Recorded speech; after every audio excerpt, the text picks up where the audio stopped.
दोस्तों, प्रभु राम और हनुमान जी के बारे में कौन नहीं जानता। हर किसी को पता है कि महावीर प्रभु राम के अनन्य भक्त और सच्चे हृदय से उन्हें मानते हैं। परंतु क्या आपको यह पता कि एक बार स्थिति कुछ ऐसी उत्पन्न हो गई थी, श्री राम प्रभु ने हनुमान जी को मृत्युदंड दे दिया था। हनुमान जी के प्राण नियुक्त हो गए। तो एक बार विस्तार से वीडियो में बढ़ने से पहले वीडियो को एक लाइक करके चैनल को सब्सक्राइब जरूर कर लीजिए, क्योंकि ये आपके लिए 1 सेकंड का काम है, लेकिन इससे हमारी काफी बड़ी मदद होती है। और वीडियो में आगे बढ़ने से पहले कमेंट बॉक्स में जय श्री राम जय हनुमान जरूर लिखें। आखिर ये सब कुछ घटित कैसे हुआ था? तो हमेशा की तरह आज भी राम दरबार सजा हुआ था, लेकिन आज का दिन कुछ विशेष था, क्योंकि आज सभा में कई विख्यात सभासद उपस्थित थे, जिनमें महर्षि वशिष्ठ, विश्वामित्र और नारद मुनि प्रमुख चर्चा का विषय हो रहा था। राम बड़े अथवा राम का नाम।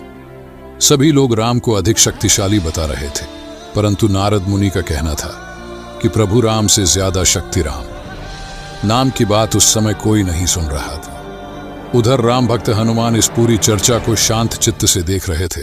अंततः सभा खत्म होने को आई है और यह निष्कर्ष निकला कि राम वस्त्र शक्तिशाली और वह तीनों लोकों के नाथ नारद मुनि असंतुष्ट दिखाई दे रहे थे, और इसे चुप बैठने वालों में से नहीं है।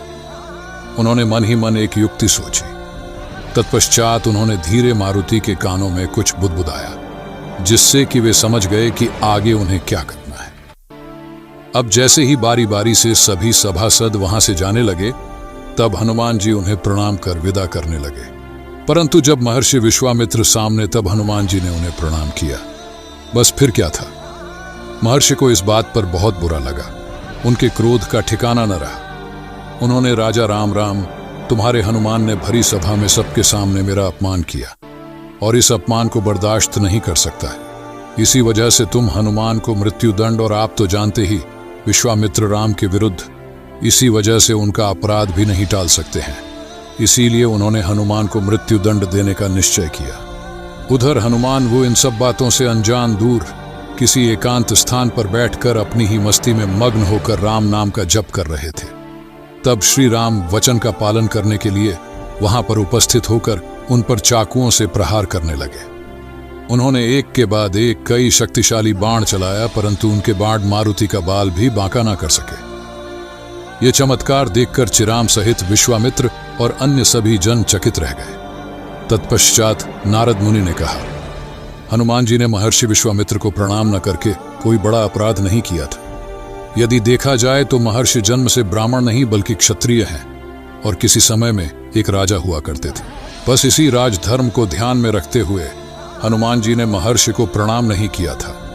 न इस संदर्भ में वे महर्षि की उपेक्षा कर रहे थे। नारद जी के मुख से ऐसे वचन सुनकर महर्षि को अपनी भूल का एहसास हुआ, और उन्होंने, श्री राम राम, मुझे पता चल गया। दरअसल उस समय अपने क्रोध पर नियंत्रण नहीं रख पाया था, इसी वजह से हनुमान जी को।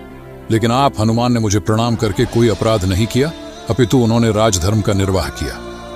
अतः राम विश्वामित्र, तुमसे निवेदन करता शिक्षक महावीर को अभयदान में चाहता हूं कि उन्हें मृत्युदंड से मुक्त करो। तत्पश्चात श्री राम प्रभु ने ऐसा ही किया है। और एक बात महर्षि अब भी नहीं समझ पा रहे थे कि आखिर कैसे श्री राम के विष्णु, वे उनका कुछ नहीं बिगाड़ पाए थे।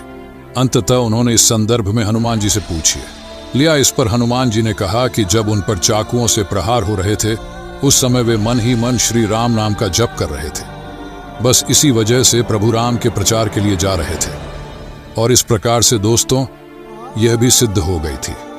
राम से बड़ा राम का नाम जो कोई भी सच्चे मन से ध्यान करता है, वह साख को भी पराजित कर सकता है। साथ हम यही आशा करते हैं आपको यह जरूर अच्छी लगी होगी। अगर आप चाहे तो इस वीडियो को ज्यादा से ज्यादा लोगों के साथ शेयर करें, ताकि चारों तरफ धर्म रूपी ज्ञान का प्रकाश फैला सकते हैं।